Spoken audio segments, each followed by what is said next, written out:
যে আমাদের দেশের মধ্যে আমাদের মানুষদেরকে এরকম বোকা বানায় এই এরা নেতারা, প্রশাসন, আকস্মিক পরিদর্শন। আকস্মিক প্রধানমন্ত্রী কোনো আকস্মিক পরিদর্শন আছে নাকি?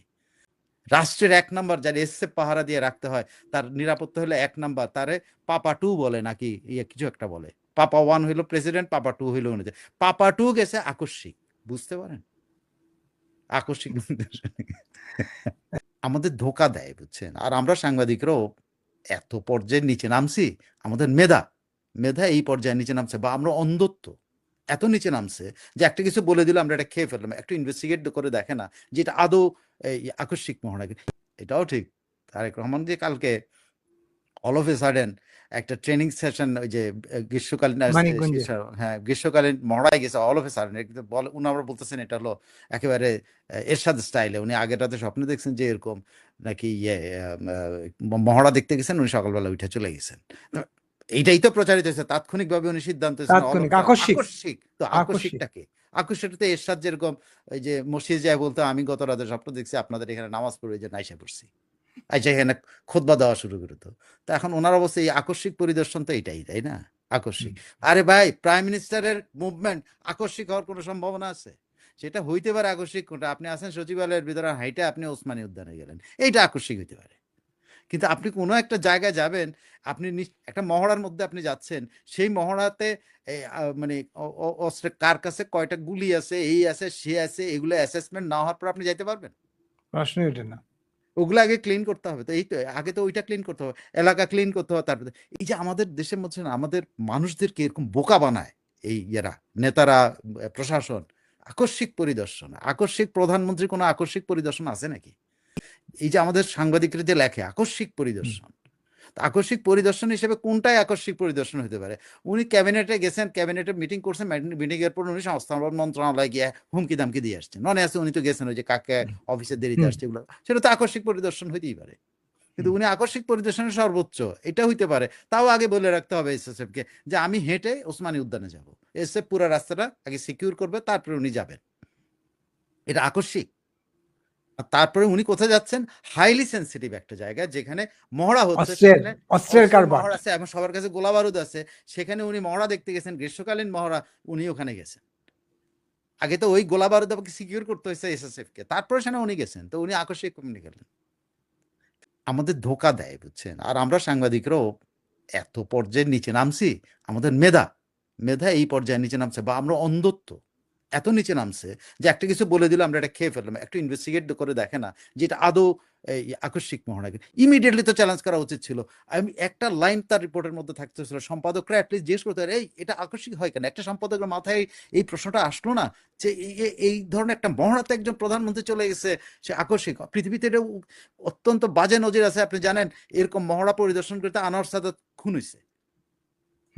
আনোয়ার সাদাত কিন্তু তো ওই ইয়ার তার এই কি বলে প্যারেড পরিদর্শন থেকে গুলি করে মারছে কিন্তু। এবং আরো উদাহরণ আছে, রাজীব গান্ধীর কিন্তু প্যারেডের ভিতরে কিন্তু একজন শ্রীলঙ্কান বা তামিল মাথায় বাড়ি মারছে। উদাহরণ আছে কিন্তু। আর আমাদের তারেক রহমান, যিনি সবচেয়ে রিস্কি আছেন বলে, তিনি যাবেন ওই আকস্মিক মহড়ায়। এই সাংবাদিকদেরকে কিছুই খায় দেয় কেন? একজন সাংবাদিকের মাথায় কি এগুলো আসে না যে এই জিনিসগুলো? বা তারেক রহমানের যে প্রেস সেকশন আছে, প্রেস সেকশনকে এই বুদ্ধিটাও, যে এই শব্দটা ব্যবহার করার দরকার নেই। উনি পরিদর্শনে গেছেন, that's enough, that's a good news. একদম 100 সিম্পল শব্দ, উনি পরিদর্শনে আকস্মিক লাগলো কেন? কেন আকস্মিক? তার মানে ওটা আকস্মিক না, এই জন্য আকস্মিক বানাতেছে, মানে ওই যে বাঙালিতে পোকা বানানো। কিন্তু এই জিনিসটা বুঝে না যে যেই বাঙালি এখন তার মাঠের মধ্যে পরিষ্কার, আপনার কি বলেন, দুর্বা বলেন নাকি কি বলেন? আমরা দুর্বা বলি, মানে গ্রামে দুর্বাঘাস। তো দুর্বাঘাস পরিষ্কার করতে গিয়ে কানের মধ্যে দিয়ে কিন্তু ইউটিউব শোনে, গান শোনে, ইউটিউবের গল্প শোনে, আপনার টক শো শোনে, অমুক শোনে, তমুক শোনে। সেই বাঙালিটা আপনি গাধা বানাচ্ছেন আকস্মিক শব্দ দিয়ে। আকস্মিক শব্দ বিপদে পড়ছে আর কি, সাংবাদিকদের যথেচ্ছ ব্যবহার। সাংবাদিকরা তো আছেই, কিন্তু আমার কথা হলো একটা প্রেস সেকশন, তারা তো শব্দ চয়নে কেয়ারফুল হবে। বিশাল একটা প্রেস সেকশন আছে কিন্তু। এখন আমি জানি যে প্রেস সেকশনের সবাইকে এটা দেখে, এটা প্রেস রিলিজ যারা লেখে তারা লিখে ফেলছে, কিন্তু দেখবে না যে প্রধানমন্ত্রীর একটা প্রেস রিলিজের মধ্যে কি শব্দগুলো ব্যবহার হচ্ছে।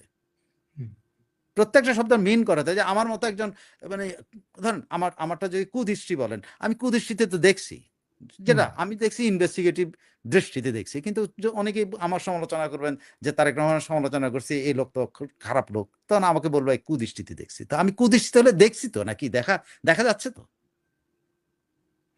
সবাই দেখছে, আমারটা কুদৃষ্টিতে আমি দেখছি আর কি। ধরেন আমি ইনভেস্টিগেটিভ চরিত্র, আমি নিজে দাবি করলাম, বলেছে হ্যাঁ আমার অনুসন্ধানের দৃষ্টিভঙ্গিতে তাকাইছি, কিরে ভাই এটা কি হলো, কিসের আকস্মিক, কেমনে আকস্মিক? রাষ্ট্রের 1 নাম্বার যার এসএফ পাহারা দিয়ে রাখতে হয়, তার নিরাপত্তা হলো 1 নাম্বার, তারে পাপা 2 বলে নাকি ইয়ে কিছু একটা বলে, পাপা 1 হইলো প্রেসিডেন্ট, পাপা 2 হইলো অনুযায়ী, পাপা 2 গেছে আকস্মিক, বুঝতে পারেন আকস্মিক। ধরেন আকস্মিক আর আবিষ্কার কাছাকাছি পৌঁছে গেছে, মনে হচ্ছে কি এটা তো আবিষ্কার হয়েছে আর এটা আকস্মিক। আর আপনি দেখেন প্রধানমন্ত্রী যদি প্রধানমন্ত্রীর দপ্তর থেকে, আপনি তো উসমানী মিলনায়তন বলছেন, প্রধানমন্ত্রী ধরেন 1 নম্বর বিল্ডিং থেকে তিনি 4 নম্বর বিল্ডিং এ যদি করিডোর দিয়ে হাঁটিয়ে যান, নিচে নামার দরকার নাই, করিডোর দিয়ে হাইটে যদি যান, ধরেন তথ্য মন্ত্রণালয় বা কৃষি মন্ত্রণালয়, তবুও এসএসএফ আগে দৌড়াইবো, গিয়ে দেখবো যে করিডোর সব দরজা বন্ধ করবে, ভাই সব বন্ধ করবে। এসএফ এর তখন এসএফ না পিজিআর, আমারটা এক্স্যাক্টলি মনে, একটা গল্প বলি, গল্প বললে বুঝতে পারবেন। আমি তখন সংবাদে চাকরি করি ছোটখাটো, তখন আমি জুনিয়র সাব এডিটর, তো একদম মানে ওইখানকার জুনিয়র মোস্ট যে ব্যাচ আছে, সে জুনিয়র মোস্ট ব্যাচের মধ্যে। তো এরশাদ ভাই এই সংবাদে যাবে, এটা আমরা অনেক দিন থেকে শুনতেছি, আজকে শুনি, কালকে শুনি, পরশু শুনি, কিন্তু কোন দিন আসবে এটা আমরা জানি না। ঠিক আছে, আমরা প্রত্যেকদিন শুনি যে এরশাদ আসতেছে, এবং এরশাদ আসার জন্য আমরা দেখি যে নতুন অপরিচিত লোকজন আনাগোনা হয়, এটা দেখি। যথারীতি এরশাদ আসার দিন আসলে আমরা আর জানতে পারলাম এরশাদ কালকে আসবে, এই আসবে, তার আগে তো মানে আমাদেরকে এরশাদ আসার যারা যারা ভেতরে থাকবে, তারা ভেতরে থাকতে চায়, এরশাদ মানে এরশাদ সাথে দেখা হবে এরকম, বা যাদের শিফট আছে প্রত্যেককেই ওই ভোরবেলা এসে কিন্তু আমাদেরকে অফিসের ভিতরে ঢুকতেছে, যারা বিকালের শিফটে আছে বা দুপুরের শিফটে, বা উনি আসবেন খুব সম্ভবত সন্ধ্যার সময় বা বিকালবেলা আসছে, আমার এখনো এক্স্যাক্টলি অনেক আগের কথা, 83-84 সাল, সরি আইতে কি 89 সালের কথা, বা 88 সাল, 88 অথবা 89 এরকম হবে। তো আসলেন এরশাদ ভাই, এরশাদ ভাই আসলেন, এমন অবস্থা তখন ওইখানে কিন্তু এমন ভাবে ইয়ে করা ছিল, আমি জানি না আমাদের হায়ার অথরিটি তখন বজলু ভাই বা আমাদের আহমদুল কবির সাহেব, ওনারা এমন ভাবে অর্গানাইজ করছে যেন মানুষ টেরিফাইড না হয়, খুব কম ড্রেসধারী ইয়া ছিল। তো কেউ কেউ আমরা বুঝতে পারতেছি না, আরে এরশাদ আসতেছে, কই এ তো নিরাপত্তা কোথায়, হ্যাঁ আমরা কিন্তু কোথায় কই গেল এগুলো আসেন। আমরা দেখি যে কিছু অপরিচিত লোক এসে দেখে টেকে অনেক কিছু করে গেছে, আমরা তো ভেতরেই আছি, বাইরে তো পাহারা আছে, কিন্তু উকি ঝুঁকি মায়েরা জানলা দিয়া কই, আমরা তো ওরকম অনেক কিছু দেখি না। তা আমরা আশ্চর্য দেখলাম, বাপরে বাপ এরশাদ এরকম করে আসছে, আমি এক জুনিয়র মোস্ট একদম, বুঝছেন। তা আসতেছে, তো এরশাদ আসলো, আসার পরে এরশাদ এসে সবার সাথে হাত টাত মেলে, এখানে অনেক ঘটনা আছে, অনেক মজার ঘটনা আছে, অনেক কিছু আছে। এরশাদ কোন ছেলের সাথে হাত মেলায় না, সব মহিলাদের সাথে হাত মিলাইতে গেছে মোটামুটি, এসব কোন ছেলের সাথে কিন্তু হাত মেলাইতে চায় না, আমাদের ইয়া মহিলাদের সাথে যা করে পরের ঘটনা। তো যখন এরশাদ চলে টলে গেল, তখন আমরা জানলাম কি জানেন, আমাদের একজন ইয়ে, উনি এখন টরন্টো থাকেন, উনি উনি হইলে পুরা ঘটনার, কেন উনি হলেন এই ঘটনাটা দেখছেন, মানে উনি ঘটনার শিকার। তো এরশাদ এবং গল্প পরে শুনছে আর কি ঘটনাটা কি ঘটছে, এরশাদ যখন নামছে, তখন এরশাদের সাথে আসার কথা ছিল আমাদের ইয়ে কি বলে বজলু ভাই, বজলুর রহমান, আর হলো আহমেদুল কবির, এরশাদকে সঙ্গে করে সংবাদের দিকে উঠবেন আর কি, দোতলায় উঠবেন এরশাদকে সংবাদ। তাহলে আমাদের কিরিটিদা খুব হাসি খুশি মানুষ, অসাধারণ হাসি করে, হাসতে হাসতে কেমনে করে, সে তো আর দেখে না এরশাদ এরকম ঘেরাও করা আছে, সে তো আর এটা বুঝতে পারে নাই, উনি বুঝতে পারেন না যে এর সাথে এরকম ঘেরাও করা, দেখছে যে মানুষ দাঁড়ায়, তার কি আছে, সেও পিছিয়ে পিছিয়ে, কিন্তু সিদ্ধান্ত ছিল ওরা দুজন থাকবে, এটা সিদ্ধান্ত, কিন্তু উনি দেখছে যে ফাঁকা খুব সম্ভব, উনি রওনা দিয়েছেন তার সাথে, এবং যথারীতি 1-2 স্টেপ যেতে পারেন নাই আমাদের কি ইয়ে কি বলে কিরিটিদা যথারীতি ভূপাতিত, উইকেট পতন। তো এটা হইলো পাপা 1 বা পাপা 2 সিকিউরিটি, এই জিনিসটা কেউ জানে না।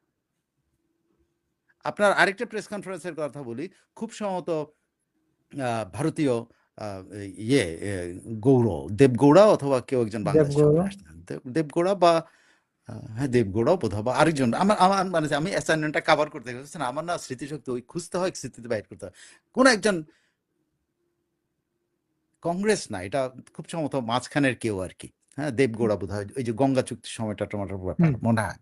তো আসছে, আসার পরে তো প্রেস কনফারেন্স, ঠিক আছে, শেরাটনের প্রেস কনফারেন্স, সোনার কথা প্রেস কনফারেন্স, যে প্রেস কনফারেন্সের কথা এখন আমি আপনাকে বলবো, বললে তখন আপনি বুঝতে পারবেন ওয়াকি টকি দাঁড়িয়ে কেমনে গুতাগুতি খাইছে।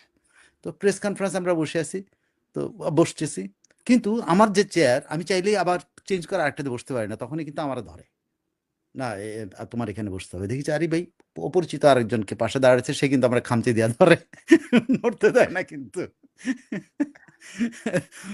তখন বুঝলাম যে তখন এই কানে কানে বুঝছে we are black cats, so be seated, তোমার এখানে বসো। তো যাই হোক, প্রেস কনফারেন্সটা কাভারটা বলে, আমি ছাড়াও সিনিয়ররা ছিল, আমি জুনিয়র হিসাবে ওখানে হয়তো ছিলাম, সিনিয়ররাও ছিল, আমার সিনিয়র সাংবাদিকরাও ছিল, মানে আমার পত্রিকা থেকে সিনিয়ররাও ছিল।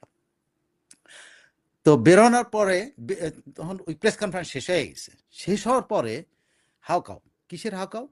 হাউকাও হইলো একজন ফটোগ্রাফারের খুঁজে পাওয়া যাচ্ছে না, ধরে হ্যাঁ, নিয়ে তাকে গেছে। ধরে নিয়ে, তারে কখন নিয়ে গেছে কেউ জানে না।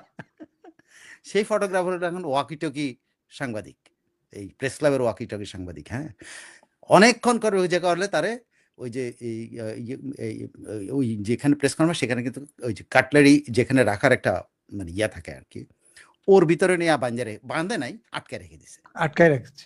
এবং অনেক দাবির পরে তারা ছাড়ছে ব্ল্যাক ক্যাট। এবং বাংলাদেশের হাইয়েস্ট ইয়ারা গোয়েন্দারা কি করছিল, উনি উনি ওখানে বেশি দৌড়াদৌড়ি করতেছিল বা কিছু একটা ঝগড়া লাগছিল, বেঁধে রেখে দিছে। আমি বান্দা শব্দটা খারাপভাবে বলছি, কিন্তু তারা আটকে তাকে, তাই কিন্তু সবাই মিলে প্রতিবাদ করে তারা ছাড়াইতে হয়েছে। So, ওয়াকি যে টুকি। প্রধানমন্ত্রীদের বা প্রেসিডেন্টদের সিকিউরিটি হলো এরকম। আমি বহুত ভিআইপির অ্যাসাইনমেন্ট কভার করছি, সেকেন্ড গ্রেড ভিআইপি বলেন, থার্ড গ্রেড ভিআইপি বলেন, বিদেশি ভিআইপি বলেন, কভার করছি। কখনো আপনি সিকিউরিটির বাইরে এই ভিআইপিরা মুভ করতে পারে না, সিকিউরিটি তার হলো প্রথম।